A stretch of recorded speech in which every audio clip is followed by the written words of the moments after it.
బెంగళూరులో the Hindu editor ఎన్ రామ్ తోటి మాట్లాడుకుంటా మన ముఖ్యమంత్రి గారు ఒక పెద్ద బాంబేల్చిరు.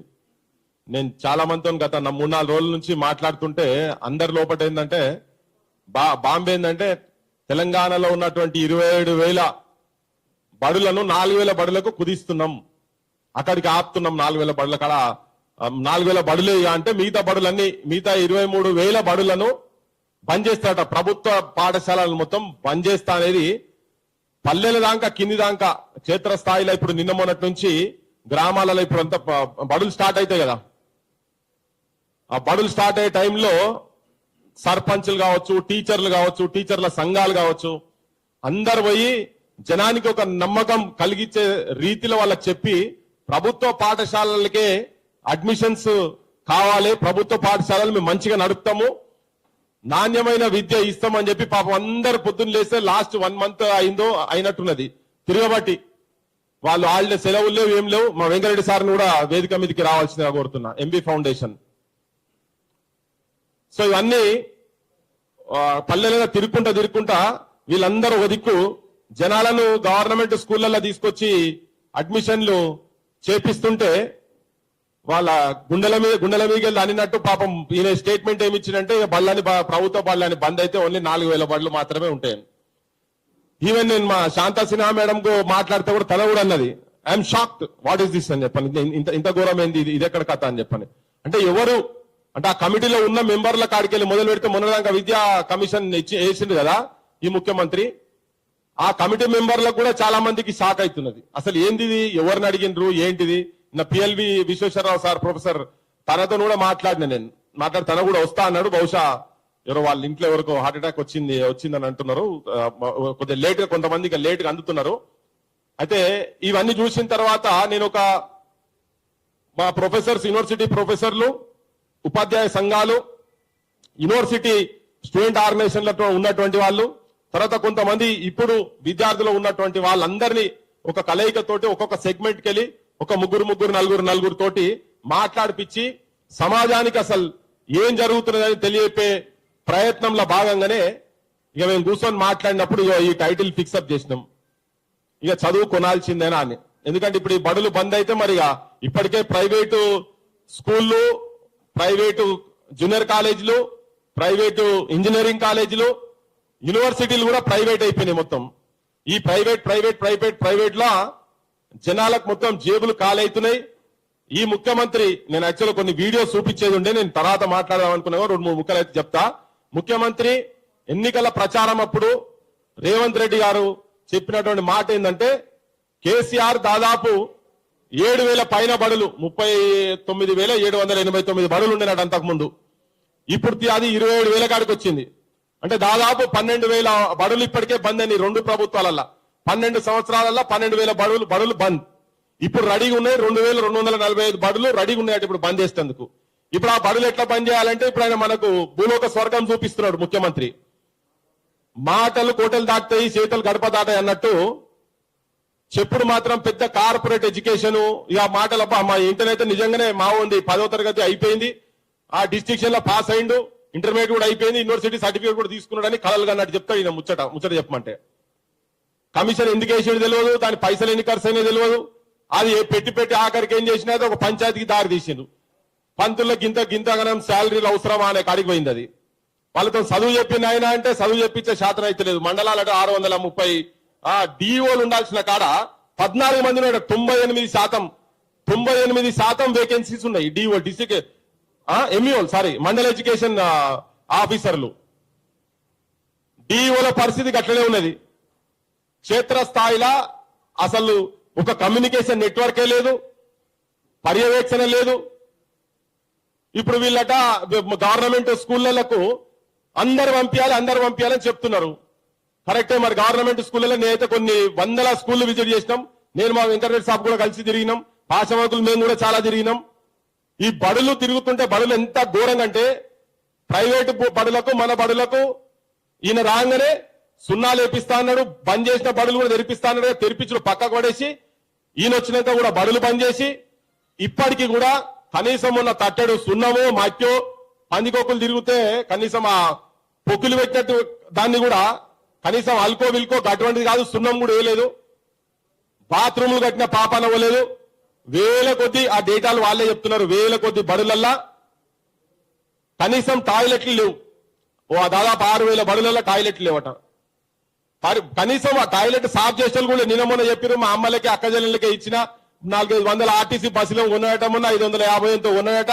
ఇక అవి చూపించి మొత్తం ఈ పెద్ద మనిషి ముఖ్యమంత్రి ఏం చెప్తున్నట్టే మొత్తం కోటీశ్వరులే చేసిన అంటుండు. కింద క్షేత్రస్థాయిలో పోతే కనీసం అంగన్వాడీలకు జీతాలు లేవు. విద్యను సర్వనాశనం పట్టించేటువంటి పనిలో ఉన్నాడు ముఖ్యమంత్రి. మళ్ళీ చెప్తున్నాడు, చాలా గొప్పలు చెప్తున్నాడు ఆయన. నిన్నటిదాకా పర్ఫార్మెన్స్ గ్రేడింగ్ ఇండెక్స్ డేటా చూస్తే మా సార్ కూడా ఆర్టికల్ రాసింది దాని మీద. ఇంతకు ముందు 26 ఉన్నది, ఇప్పుడు 28కి అడిగిపోయింది. ప్రమోషన్ పెద్దగా పెరుగుతుంది, కిందికి రావాలా పైకి పోవాలా.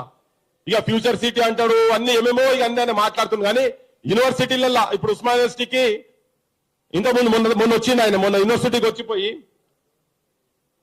నా ఫోన్ ఇక్కడే ఫోన్ ఉస్మాన్ యూనివర్సిటీకి వచ్చి 1000 కోట్లు ఇస్తున్నాను. ఇంతకుముందు ముఖ్యమంత్రి రాలేదు, నేను ఉస్మాన్ యూనివర్సిటీకి నేను ఇక్కడ దాకా వచ్చిపోతున్నా, ఆయననైతే రానియలేదని చెప్పి పేద మిలిటరీ పోలీసులను పెట్టుకొని కంప్లీట్ గా ఆడ పెట్టి పోలీసు మా విద్యార్థుల కన్నా ఒక 15-20 అంతలు పోలీసు వాళ్ళు ఉండే. వచ్చిపోయింది 1000 కోట్లు అన్నాడు. ఆ వచ్చినాడు అన్న, నేను 1000 కోట్లు ఇచ్చుడు కాదు నాయన, 1000 వేకెన్సీలు ఉన్నాయి యూనివర్సిటీలా, ఇంకా వేకెన్సీలు ఫిలప్ చేయి, అంతర్జాతీయ స్థాయిలో అంతర్జాతీయ ప్రమాణాలతోటి కూడినటువంటి యూనివర్సిటీలు పెడుతున్నాం మేము ఇక్కడ అని చెప్పని చెప్తాడు. ఆడ కూడా కనీసం ఒక్క రిక్రూట్మెంట్ లేదు. ఇది ఒక్క యూనివర్సిటీ కాదు, నువ్వు కాకతీయ తీసుకో, తెలంగాణ యూనివర్సిటీ తీసుకో, ఏ యూనివర్సిటీ అయినా తీసుకో, విద్యా వైద్యం రెండింటిని నేను చూసుకుంటా, 2 కన్ను లెక్క చూసుకుంటా అని మాట్లాడిన ఆయనే ఇలా ప్రైవేట్ హాస్పిటల్ ప్రైవేట్ స్కూల్. మొన్న నేను వలిగొండ పోతే ఓ డెల్టా స్కూల్ అనేది ఉన్నట, అది ముంగట రైతులు 2 నెలల నుంచి ఐకేపీ సెంటర్లలో తూకం అయినవి ఉన్నాయి, తూకం కాని ఉన్నాయి.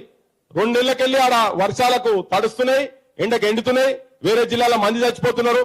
నేను దాదాపు ఒక 45 నిమిషాలు మా వాళ్ళు అందరం కలిసి మేము పోయినాం, వెంకటు, శ్రీను, శ్రీనాథు, మా రామ్ అందరం కలిసి పోయినాం. ఆడ తిరుగుతుంటే ముంగట బడిలా కూర్చున్నారు ప్రైవేట్ స్కూల్లో, ఇనాగ్రేషన్ చేసుకుంటున్నాడు కానీ ఆడిదాకా రాలేదు. నేను వచ్చిపోయినా అంటుంటే పోయినా అనుకొని వచ్చిండు. అంటే ఈ ముఖ్యమంత్రి ఏమో హాస్పిటల్ ఇనాగ్రేషన్ లో పోతాడు. ఎమ్మెల్యేలకు ఎంపీలకు ఈ ఒక్క గవర్నమెంట్ కాదు, ఇంతకుముందున్న గవర్నమెంట్లు ఉన్నటువంటి వాళ్ళకు కూడా మల్లారెడ్డి అసంటోళ్లకు, పల్లారాజేశ్వరరెడ్డి అసంటోళ్లకు యూనివర్సిటీలు ఇచ్చి ఇప్పుడు ఉన్నటువంటి మన యూనివర్సిటీలను మొత్తం బొందబెట్టేటువంటి ప్రణాళిక చేస్తా ఉన్నాడు ముఖ్యమంత్రి. తెలంగాణ సమాజానికి మేము ఈ రౌండ్ టేబుల్ సమావేశం ద్వారా ఇది మొదలైంది. ఇప్పుడు ముఖ్యమంత్రి బరాబర్ నువ్వు రేవంత్ రెడ్డి గారు, నువ్వు నీ ఆలోచనను వెనుకకు తీసుకోకపోతే, వెనుకకు తీసుకునేదాకా ఈ ఉద్యమం ఆగదు, ఈ పోరాటం ఆగదు. ఇక్కడనే కాదు, మేము జిల్లాలలో పోతున్నాం, జిల్లాలలో పెడతాం, నీ బండారం బయట పెడతాం, నీ రాజకీయ ఎత్తుగడలు. ఇప్పుడు నీ కుటుంబ సభ్యులు కూడా ఇంటర్నేషనల్ స్కూళ్లు పెడుతురట. ఏ స్కూళ్లలో నీకు ఎన్నెన్ని వాటాలు ఉన్నాయి. బందో హాస్పిటల్, అపోలో హాస్పిటల్ ఇనాగ్రేషన్ కు పోయి చెప్తాడు, నా టర్మ్ లోనే ఇంకా 2-2.5 ఏళ్ళు ఉన్నది, నా టర్మ్ అయిపోయే లోపట మీరు 100 హాస్పిటల్ ఇక్కడ పెట్టాలి, ప్రైవేట్ హాస్పిటల్ పెట్టాలి అంటుండు. అంటే ఏందన్నట్టు దానికి సిగ్నల్ ఏమిస్తున్నాడు? జనాలను అప్పులప్పాలు చేయాలి. ఈ ముఖ్యమంత్రి చెప్పిండు ఇంతకు ముందు, ఫీజులు కడతందుకు హాస్పిటళ్లకు పోతే ఎవరైనా పోతే పుస్తమట్టలు అమ్ముకోవాలి, ఇండ్లు అమ్ముకోవాలి, ప్రైవేట్ వాళ్ళంతా దోపిడీ చేస్తున్నారు. ఈయన వచ్చి కూర్చొని మళ్ళీ ఈయన గదే మాట అంతకుముందు మాట్లాడింది ఒకటి, ఇప్పుడు చేస్తున్నటువంటి పని ఒకటి. ఇవి సమాజానికి ఈవెన్ ఇప్పుడు ఎంత సంఘర్షణ ఉన్నదంటే, ఎవరు ఏ ఇండ్లలో మాట్లాడినా ఎక్కడ మాట్లాడినా ప్రైవేట్ స్కూల్లో ఫీజులు ఇంత దుర్మార్గంగా వసూలు చేస్తున్నట్టు వాళ్ళు, దాని మీద ఒక నియంత్రణ లేదు, ఎక్కడ నియంత్రణ లేదు. ఒక పబ్లిక్ స్కూల్లో వచ్చిండ్రు, ఇక్కడ కూర్చున్నారు వాళ్ళు కూడా, నియంత్రణ లేదు. వీళ్ళందరూ ఏం లేదు, మనతో మాట్లాడేందుకు డైలాగులు మాత్రం విపరీతమైన డైలాగులు కొడుతున్నారు వాళ్ళు. కానీ ప్రతి ఇంట్లో ప్రతి కుటుంబంలో పిల్లలున్న ప్రతి ఇళ్లల్లా నెలకు లేదన్నా ఒక 10,000 నుంచి 15,000 రూపాయలు వాళ్ళు ఫీజులు, డ్రెస్సులు వాళ్ళే ఇయ్యాలి, పుస్తకాలు వాళ్ళే ఇయ్యాలి, బెల్టుల కాడికెళ్ళి వాళ్ళే ఇయ్యాలి, బ్యాగుల కాడికెళ్ళి వాళ్ళే ఇయ్యాలి, ఆ ప్రైవేట్ దగ్గరనే కొనాలి. నిన్నగాక మొన్న వచ్చింది తమిళనాడు ఆయనే, దాన్ని పెట్టిండో ఫీజు పెట్టిండి, ఇది దాటితే బిడ్డ మంచిగా ఉండదు బాగుండదు అని చెప్పి అంటున్నాడు. ఈయన మాట్లాడేటప్పుడు వచ్చాడు మాటలు మాట్లాడతాడు. మొన్న చూసినాం కదా, ఈ ఫీ రీఎంబర్స్మెంట్ స్కీమ్ కింద ఒక 3, 4 కాలేజీలు కలిపితేనే 5,000 కోట్లు ఇవ్వాలన్నట. 5,000 కోట్లు పైసా 2 పైసలా? అవి కూడా సిటీలో ఉన్నటువంటి కాలేజీలే. వాళ్ళ బకాయిలు పెడితే తెలంగాణలో ఉన్నటువంటి మొత్తం పాఠశాలలు ఇవన్నీ ప్రైవేట్కే కదా పోయేది. వీళ్ళు దాంట్లో వాటాలు పెట్టుకొని మొత్తం విద్యా వ్యవస్థను మొత్తం సర్వనాశనం చేస్తున్నారు. ఈ విషయాలు జనానికి చెప్పి ఇప్పుడు మనం స్కీమ్లని ఆ స్కీము ఈ స్కీము ఇదని అదని చెప్తూనే ఉన్నారు కదా. ఇవన్నీ మొదలు అసలు పక్కకు పెట్టి తెలంగాణలో విద్య, నాణ్యమైన విద్య, విలువలతో కూడినటువంటి విద్య. పంతులు ఉన్నారు ఇప్పుడు 1,20,000 మంది, డైరెక్ట్ వీళ్ళున్నారట ఒక 60,000 మంది కింది స్థాయిలో ఉన్నారు, పంతులు ఉన్నారు. మరి వాళ్ళకి ఇంకెంత రిక్రూట్మెంట్ కావాలి. సౌలతులు నాకు మొన్న ఒక మొలుగు దగ్గర ఒక బడికారికి పోతే జూనియర్ కాలేజ్ లెక్చరర్ చెప్తుండే, అరే ఏంది మీ కాలేజీలు ఎట్లున్నాయంటే ఏం చెప్పాలన్నా మేము ఇంటర్వ్యూలు కాగానే మేము అందరం కలిసి ఇది పోవాలంటే ఒకటే చెట్ల పంట పోవాల్సిందే అని చెప్పిండు. మొన్న రీసెంట్ గా చెప్తున్నాను, ఇది జూనియర్ కాలేజ్ స్థాయిలోకి వచ్చినటువంటి వాళ్ళు. జూనియర్ కాలేజీలలో కూడా ఆడపిల్లలకు మేము మస్తు స్కూళ్ళలో పోయాం, లైన్లు బార్లు తీసి లైన్లు ఉన్నాయి, బాత్రూమ్లు కూడా పెట్టలేని స్థితిలో ఉన్నప్పుడు నార్మల్ జనం మన ఇంట్లోనే ఎవరింట్లో అయినా కానీ ప్రభుత్వ పాఠశాలల్లో ఎట్లా పంపిస్తారు? కొన్ని సిఎస్ఆర్ ఫండ్స్ అట, ఇప్పుడు ఈయన చూడు కొత్తగా చెప్తున్నాడు, సిఎస్ఆర్ ఫండ్స్ తోటి ఇవన్నీ బడులు మెయింటైన్ చేస్తారట. ఈ బడులే సక్కవలేవరా నాయన అంటే ఈయనట పెద్ద పెద్ద బంగ్లాలు కడతారట. 20 ఎకరాల భూమిలో 200 కోట్లు పెట్టి ఒక్కొక్క బడి కడతారట. ఇప్పటిదాకా ఒక్క బడి కూడా కట్టలే. నాకు కట్టినాడు ఎక్కడన్నా? ఒక్క బడి కట్టలే. ఇప్పటిదాకా ఒక్క బడి కూడా కట్టలేదు. కానీ మాటలు మాత్రం మామూలుగా మాట్లాడతలేడు ఆయన. ఈ బడులు ఈ 200 కోట్లు అవి పెట్టే బదులు మేము కూడా అనుకున్నాం, మేము కూడా ఇంత ముందు ఆ SDF కెళ్ళి ఇచ్చినప్పుడు మండలానికి ఒక 5-6 మంచిగా కాదబడి మంచి బడులు కడితే ఒక 50,000 కోట్ల రూపాయలు అయిపోతుంది అని చెప్పి నిన్న మొన్న మేము ఈ పవన్ కళ్యాణ్ పంచాయతీ అవుతుంటే కొంచెం భూములు తీస్తా ఉన్నాం, ఈ కొడుకులో ఎక్కడెక్కడ ఉన్నాయండి అనేది. నిన్న చూస్తే తెలిసింది కొన్ని భూములే గటెంకాల ఈ ఉన్నోళ్ళు ఉన్నాయి కదా, వెస్ట్ సిటీ సైడ్ చూస్తే కొంతనే, అది చటాకొంత కూడా కాదు, అవి చూస్తేనే 1,00,000 కోట్ల రూపాయల భూములు వీళ్ళు హాంఫర్ట్ చేసిర్రు. పోయిన ప్రభుత్వం వాళ్ళు ఇప్పుడు వాళ్ళు 1,00,000 కోట్లు, 1 కాదు 2 కాదు. ఈ 1,00,000 కోట్లు పెడితే తెలంగాణలో మొత్తము కేజీ నుంచి PhD వరకు ఉచితంగా విద్య ఇవ్వచ్చు, నాణ్యమైన విద్య ఇవ్వచ్చు. తర్వాత 54 డిపార్ట్మెంట్లు ఉన్నటువంటి ప్రతి దగ్గర జిల్లాకు ఒక అపోలో హాస్పిటల్ లెక్క హాస్పిటల్ కట్టి వైద్యం కూడా ఉచితంగా ఇవ్వచ్చు. నీకు ఆ బిల్లు ఉండాలి లోపల. కానీ పైసలన్నీ ఎవరి దగ్గర పోతున్నాయంటే కొంతమంది ఉన్నోళ్ళ దగ్గర పోతున్నాయి. రాజకీయ నాయకులు, బ్యూరోక్రాట్స్, నువ్వు ఏ చిన్న ఆఫీసర్ ను కదిలింది చూస్తున్నారుగా పేపర్లలో చూస్తే ఏసీబీలు పట్టంగానే బంగారము, కాగితాలు, పైసలు, కట్టలు, బంగ్లాలు, విల్లాలు, ఫామ్ హౌస్లు. పేదోళ్ళు మాత్రం ఎక్కడేసిన గొంగళి అక్కడ ఉన్నది. పైన మొత్తం ఒకటే. ఆ పొజిషన్ ఉన్నోనికి 1%, అధికార పార్టీలో ఉన్నోనికి 1%. నువ్వు మాట్లాడితే 1%, మాట్లాడకుండా ఉండాలంటే 1%. మా బోటులో అక్కడిక్కడ మాట్లాడుతుంటే ఇక మా మీద అమ్మ నా బూతులుగా ఒకటే బూతులుగా. ఎవరు వెళ్తలేరు, ఆడోళ్ళు లేరు, మొగోళ్ళు లేరు. ఒక్క చెరువు బయటికి తీసినందుకు ఆ చెరువు దాదాపు 2,000 కోట్లు. 2,000 కోట్లు అంటే తక్కువ పైసలా? కోడి చెరువుది అదంతా లంగేసి ఉన్నారు నాయన. ఇంకా సానున్నాయన ఈ కథలన్నీ బయటికి తీస్తాం. వాళ్లకు మనోళ్ళు వత్తాసు పలుకుతున్నారు. ఇంకా ఇప్పటిదాకా మేము చెప్పినాం, ఇప్పటిదాకా వాళ్ళ యాక్షన్ కూడా తీసుకోలే. నిన్న కంప్లైంట్ కూడా రేజ్ చేసినాం. ఎంత గలీజ్ గా మెసేజ్ పెడుతున్నారంటే మా మిత్రులు వస్తేప్పుడు ఇంతకుముందు మా రమేష్ కి మేము మాట్లాడుకుంటా మనోళ్ళకి ఏందన్నా సోయి వస్తలేదని. మనోళ్ళు అందరూ అబ్జర్వ్ చేస్తున్నారు. లేచే టైంలో లేస్తారు, బరాబర్ తిరగబడే టైంలో తిరగబడతారు. కానీ వాళ్ళేమో మూకుమ్మడి దాడి జరుగుతున్నది. వీళ్ళందరూ కలిసి ఒక దగ్గర ఉన్నారు. ఇప్పుడు ఇంతకాలం తీసి బయట పెట్టినప్పుడు గట్ల ఒక 10 భూములు బయట పెడితే తెలంగాణలో మొత్తం విద్య ఒక్క 2-3 రాజకీయ నాయకుల ఇళ్ల మీద కనుక నిజంగా రేడ్ చేయగలిగితే తెలంగాణలో మొత్తం అందరికీ కేజీ నుంచి పీజీ వరకు ఉచిత విద్య ఇవ్వచ్చు. ఆ సిచ్యువేషన్ అంత ధనము వీళ్ళ దగ్గర నేను ఉట్టిగా పరాశకంగా మాటలు చెప్తలేను. కానీ కొన్ని తీస్తాం మీకు. ఇప్పుడు మేము అది తీసింది నువ్వు ప్రాజెక్ట్ చేస్తే ఉట్టిగా కూర్చుంటే 2,000 కోట్లు ఎక్కడ గవర్నమెంట్ కు. ఏది ఇప్పుడు పవన్ కళ్యాణ్ కబ్జా చేసినటువంటి భూమి సంగతి చెప్తున్నా. అది బయట పడాల్సిన అయ్యే వరకు ఊకునే ముచ్చటే లేదు. మేము చెప్తున్నాం మా మీద కేసులు పెట్టుర్రి, ఆ భూమి అయినా తీసుకోర్రి. ఈ రెండిట్లో ఏదో జరగాలి. ఇది ఒకటి ఇదే కాదు, దాంతో ఇక మొత్తం తీస్తున్నాం. హైదరాబాద్ లో ఈ భూదందాలు మొత్తం చేసుకుంటా, రియల్ ఎస్టేట్ దందాలు చేసుకుంటా, చెర్లల్లా పెద్ద పెద్ద వెంచర్లు చేసి 1,000 కోట్లు 1,00,000 కోట్లు సంపాదించుకుంటా ప్రజలకు మాత్రం క్షేత్రస్థాయిలో ఉన్నటువంటి వాళ్ళకు పంతులకు బాత్రూములు లేవు, చాక్ పీసులు లేవు, మా గదలని ఎప్పుడో 95లో రాసిండు. తెలంగాణముల బడులే లేవు, ఉన్న బడులకు భవంతు లేదు, వానకాలము ఎండకాలము వారం రోజులు సెలవు దినాలే. చెట్ల కింద మా పోరగాళ్ళు రా నీడ తిరిగినట్టు తిరుగుతుంటారు, పోరలు వస్తే పంతులు రాడు, పంతులు వస్తే పోరలు రారు, పోరలు పంతులు ఇద్దరు వస్తే రాయనికి మా సారు గారికి చాకి పీసు లేదో చాకి పీసు లేదో. దగాపడ్డ నా తెలంగాణము గుండె సప్పుడినుడో అని 96లో మొట్టమొదటి నవరంగ్ టాకీస్ కాడ పాడింది. ఇప్పటికీ గవే పాటలు గవే పాడుకోవాల్సి వస్తున్నది. ఆఖరికి ఎంత ఘోరం అంటే హైదరాబాద్ సిటీ సెంటర్ లో ఉన్నటువంటి బడులల్లా, హైదరాబాద్ ఒకటే కాదు క్షేత్రస్థాయిలో కాడ కూడా బడులు గాంజాయి అడ్డాలుగా తయారైనాయి. సాయంత్రప్పుడు ఆయన వాచ్మెన్ లేరు, తీసేసిరు కదా. మందు సీసాలు పొద్దుగా లేవగానే పంతులకు జర నేను తప్పు చెప్తే మీరు కరెక్ట్ చేయండి, ఎందుకంటే మేము చూసినాయి కాబట్టి చెప్తున్నాం. పొద్దుగాల పంతులు పాఠాలు చెప్పేందుకు బడికి పోతే వాళ్ళకు దర్శనం ఇచ్చేది క్లాస్ రూమ్లలో ఏంటంటే బీరు సీసాలు, బిస్కీ సీసాలు. బగ్గ తాగితే వాళ్ళు అక్కడనే తాగి వాంతికి చేసుకుంటే వాంతికి ఉంటది, వానికి ఆ రాత్రి ఇది వస్తే ఇది. నేను చూసినా బడులలో చూసినా కాబట్టి చెప్తున్నా. ఆఖరికి పంతులు చిప్పుడు గట్ట పట్టుకొని సాఫ్ చేస్తున్నారు. ఈ పనులు చేయాలి పంతులు. మాట్లాడితే పంతులు దొంగలు. అరే 1-2% అక్కడిక్కడ ఉండొచ్చు. మీరైతే రాజకీయ నాయకులు 100% దరిద్రులే కదా. 1-2% ఉండొచ్చు దొంగలు, కానీ పాఠాలు చెప్పని దొంగలు ఉండొచ్చు. కానీ మొత్తం ఉపాధ్యాయులను మొత్తం దొంగలుగా చిత్రీకరించి వీళ్ళు పాఠాలు చెప్పారు, క్లాసులకు ఎందుకు వస్తలేరు. ఎవరైనా ఏ పరువు ఉన్నోళ్ళైనా కానీ మన ఇళ్ల పిల్లలను బాత్రూమ్ లేకుండా బజాట్లను చెట్ల పంట బొమ్మని పంపుతామా? ఇవాళ కాలం ఉన్నది అట్లా. పరువుకు చచ్చిపోయి పిల్లలు నాడు పంపుతున్నారు, లేకపోతే ఇంట్లో కూర్చోబెడుతున్నారు. కనీసం గవి కూడా ఇవ్వలేకుండా. ఎందుకు భూములకు ఇవి చెప్తున్నా అంటే పైసలు మొత్తం వాళ్ళు తింటున్నారు, ప్రజలకు మాత్రం నా దగ్గర ఏం లేదు, ఏం పాడైంది. ఢిల్లీకి పోతే మమ్మల్ని దొంగ లెక్క చూస్తున్నారు, అన్ని కాలి బిందెలేనే. ఇగో గీ ముచ్చట మాట్లాడుకుంటా, మనల్ని పరాష్కాల మాటలతో మాట్లాడిపించుకుంటా, వాస్తవాలను కప్పిపుచ్చి మన బడులను పేదోళ్లకు ఇవాళ ప్రభుత్వ బడులు తప్ప వేరే దిక్కే లేదు. ఈయనట ఇప్పుడు ఏమిటికేం లేదు, బస్సులు పెట్టి ఇంటికి తీసుకుపోతారట. ఉన్న బస్సులే ఊర్లలోకి పోతున్నాయా? అన్ని ఊర్లలోకి తెలంగాణలో బస్సులున్నాయా?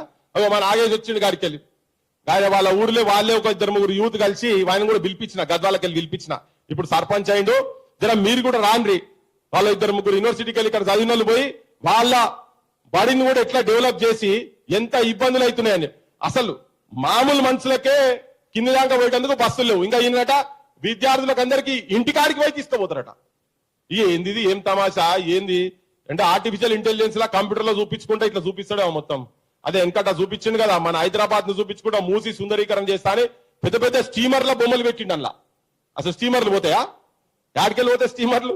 అవి బొమ్మలు పెట్టి చూపించిండు నేను రేవంత్ రెడ్డి. చూసి అబ్బా గింత ఉంటుందా?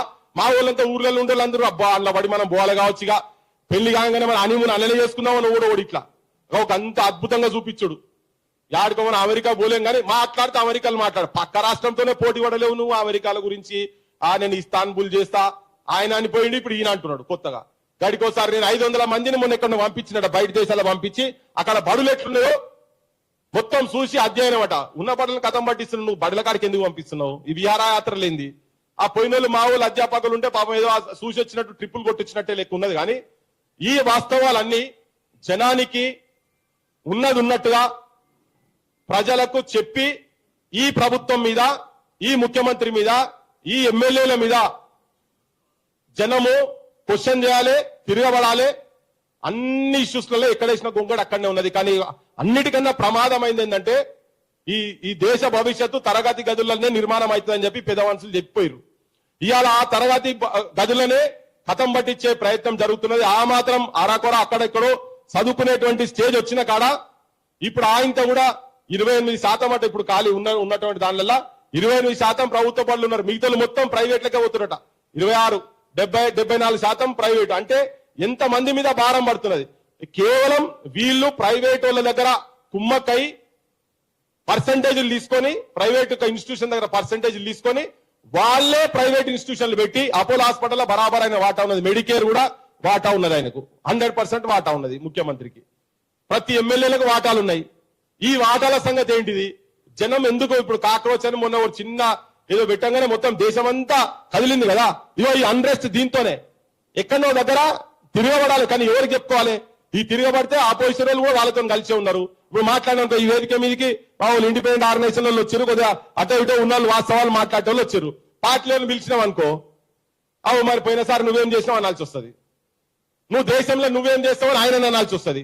ఆ పెద్ద మనిషి ఉన్నాడు ఇప్పుడు దేశంలో పెద్ద మనిషి మొన్న హిందువులే నిన్న మొన్న ఎక్కడ చదివిన అది వీళ్ళు మొత్తం అసలు దేశంలో ఐఐటీలు మోస్ట్ ప్రెస్టీజియస్ యూనివర్సిటీస్, ఐఐఎంలు, ఐఐటీలు, ట్రిపుల్ ఐటీలు, టెక్నికల్ సైడ్ ఉన్నటువంటి యూనివర్సిటీల మీద ఒక ఆర్టీఐ వేస్తే 129 ఇన్స్టిట్యూషన్లలో ఏదో 75, 78 వాళ్ళు మాత్రమే మళ్ళా తిరిగి రిపోర్ట్ ఇచ్చిండ్రు. వాళ్ళు ఆర్టీఐ కింద స్టాటిస్టికల్ డేటా ఇస్తే ఘోరం ఏంటంటే నేను కూడా ఎక్స్పెక్ట్ చేయలే వాస్తవంగా చెప్పాలంటే 35% వేకెన్సీస్ ఉన్నాయట దేశం మొత్తంలో ఇన్స్టిట్యూషన్లో. అది వాళ్ళు ఇచ్చింది దాంట్లో మిగతానే తీయలే, కొన్నిట్లలో 60%. ఇక హైయెస్ట్ ఏం దొరికైనా ఇప్పుడు మీ అయ్యా జాగిరా అని తిరిగిపోతుండగా పెద్ద మనిషి ఒక ఆయన సినిమా యాక్టర్ గిట్ల అని కూడా తిరుగుతూ అంటాడు పవన్ కళ్యాణ్ అంటేనే. గాయన స్టేట్ లో 60%, దాదాపు 68% వాళ్ళ దగ్గర ఉన్నటువంటి నేషనల్ లెవెల్ ఇన్స్టిట్యూషన్ లో వేకెన్సీస్ ఉన్నాయట. అవి మాట్లాడమంటే శాత కాదు, వీడికి వచ్చి ఓ మిసాల్ తిప్పుడు, తొడలు తిప్పుడు, బూత్ పురాణం పెట్టుడు. గది మాట్లాడుకో, గదే చెప్తున్నాను. అందుకే శనివారం ఆదివారం మీకు ఏం పని రైడ్ అన్నది అటువంటి వాటికే. మీరు అక్కడ పోయి దానికి స్పెషల్ స్టేటస్ అన్నారు కదా, గది చూసుకోరని చెప్పేటందుకే ఈ మాటలు మాట్లాడినాం. ఇప్పుడు నేషనల్ లెవెల్లో చూస్తేనేమో వాళ్ళు విద్యను కథం పట్టించారు, 2% కూడా ఇస్తలేరు వాళ్ళు. మనోడు ఏం చేసిండు, 15% పెడతా అన్నాడు. ఏం సార్ అంతే కదా, 15% బడ్జెట్ లో పెడతా అన్నాడు. ఎంత పెట్టిండు, 8%. అది జీతాలకే. హైయర్ ఎడ్యుకేషన్ కు 2% ఏం కాదు, అది కూడా జీతాలకే, ఉన్నదాని జీతాలకే. విద్యను కంప్లీట్ గా సర్వనాశనం చేసి పెట్టిరు. ఇప్పుడు కమిటీలు వేసుడే ఇల్లు కమిటీలు, ఇంతకుముందు కొటారి కమిషన్ వేసిర్రు, వాళ్ళు 20% అన్నారు. వాళ్ళు కూడా ఒక్క సంవత్సరం అని ఇచ్చిర్రా ఇప్పటిదాకా. సమైక్య రాష్ట్రంలో ఇయ్యలే, ప్రత్యేక రాష్ట్రంలో కూడా ఇయ్యలే, ఇప్పుడు మన తెలంగాణ అయిన తర్వాత కూడా ఇయ్యలే. సో ఈ డేటాలు ఇవన్నీ చెప్పి ఈ ప్రజలను, మన తెలంగాణ ప్రజలను చైతన్యవంతులను చేసి దీని మీద తిరుగుబాటు తీసుకొచ్చి ఒక రెవల్యూషన్, ఎడ్యుకేషన్ రెవల్యూషన్ రావాల్సిన అవసరం ఉన్న తెలంగాణలో, హెల్త్ రెవల్యూషన్ రావాల్సిన అవసరం ఉన్నది. ఈ జనానికి, మన జనానికి ఎంత నష్టపోతున్నాం ఏందనేది ప్రతి ఇంట్లో ఇప్పుడు వాళ్ళకు జనానికి ఏమైందంటే ఇది అయ్యే పనేనా అని అంటున్నారు జనాలు. బరాబర్ ఇది కాకుంటే మనకు బతుకులేదని చెప్పి జనానికి చెప్పే ప్రయత్నమే క్రాంతి దళ రూపంలో మేమందరం కలిసి ఇటువంటి మేధావులందరినీ కలిసి ప్రజల గురించి చేయాలనే ఆలోచన ఉన్నటువంటి వాళ్ళను ఒక పిడికెడు మందితో స్టార్ట్ అవుతున్నాం. ఇప్పటికే చాలా విషయాలలో స్పందిస్తున్నాం, మాట్లాడుతున్నాం. దీని విషయంలో కూడా ఒకరొకరు వాళ్ళ అనుభవాలు ప్రజలకు తీసుకుపోయే విధంగా నేను కూడా మా వాళ్ళకు రిక్వెస్ట్ చేసిన అందరికీ, ఇది మీడియాలో కొంతమంది ఇప్పుడు ఏంటంటే సినిమా యాక్టర్ల బర్త్డేలైనా, సినిమా యాక్టర్ల గురించి మాట్లాడమన్నా, రాజకీయ నాయకుల గురించి మాట్లాడమంటే అది లక్షలలో పోతాయి.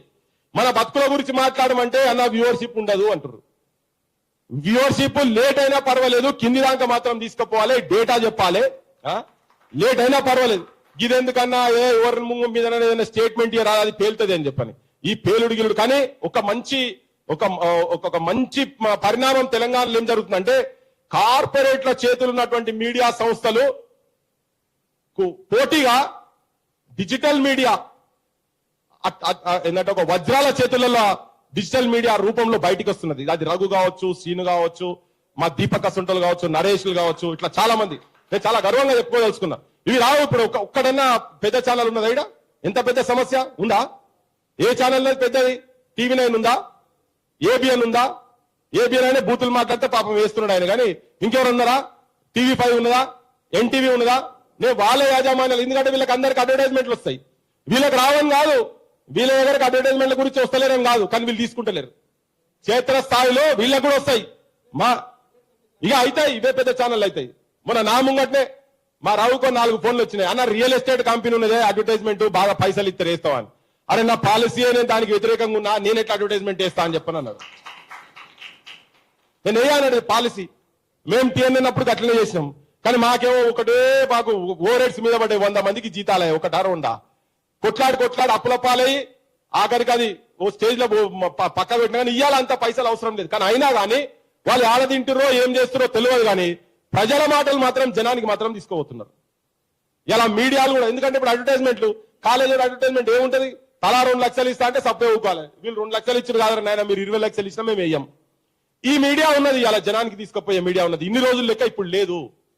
అందుకనే ఈ మీడియాను ఇప్పుడు మనోళ్ళు కూడా ఎవరు వాస్తవాలు చూపిస్తే వాళ్ళయ్యే చూడండి. మీ జీవితాలకు వాటిని కంపేర్ చేసుకొని ఇది వాస్తవమా కాదా అని. వీళ్ళు మొత్తం పొద్దున్న లేస కొట్లాడుతున్నారు. ఇక వెంకటేష్ నిన్న సాయంత్రం కూడా ఆ చిక్కడపల్లి పోలీస్ స్టేషన్ లో వారేసిర్రు నన్ను మెసేజ్ చూసే వరకు ఆలస్యమైంది, ఫోన్ చేస్తే అప్పుడే బయటకు వచ్చిందట. వీళ్ళకు కూడా అదే మాటలు చెప్పిరు. మేము రాగానే సంవత్సరం లోపల 2 లక్షల ఉద్యోగాలు ఇస్తారని చెప్పని. ఇప్పుడు మళ్ళీ ఒక కొత్త పంచాయతీ 5,000 కానిస్టేబుల్, ఆయన డీజీపీ చెప్తాడు 19,000 వేకెన్సీలు ఉన్నాయని, ఈయనేమో 5,000 ఇచ్చారు. మరి మిగతా ఏం చేసుకుంటావు? రాసేటోళ్ళు ఎంత? 15 లక్షలా? 15 లక్షలు ఆస్పిరెంట్స్ ఉంటే వాళ్ళకి ఇచ్చే ఉద్యోగాలు అవి. రెక్కాడితే డొక్కాడని కుటుంబాలకు వెళ్ళి కిందికే వచ్చి ఇట్లా కొట్లాడుతున్న వాళ్ళందరూ, వీళ్ళందరూ ఏంటంటే ఒక దారి లేక ఉన్నారు. వాళ్ళందరికీ ఇవాళ ప్రతి అంశాన్ని తీసుకొని తెలంగాణ వాళ్ళ ప్రధానమైన అంశాన్ని విద్య, దాని చుట్టే ఎవరు మాట్లాడినా కానీ దయచేసి విద్య చుట్టూ ఈ చర్చ తీసుకుపోయి జర వ్యక్తిగత దూషణల కాడికి పోకుండా ఫ్యాక్ట్స్, వాస్తవాలు ఏమున్నాయో ఆ వాస్తవాలు జనానికి తీసుకుపోదాం. ఇవాళ కాకపోతే రేపు, ఈడైనకపోతే మేము ఊర్లలో కూడా పోయి చెప్తాం. ఇది కూడా చెప్తున్నా, బరాబర్ చెప్తాం, బరాబర్ క్షేత్రస్థాయిలో పోతాం. మన మాటలన్నీ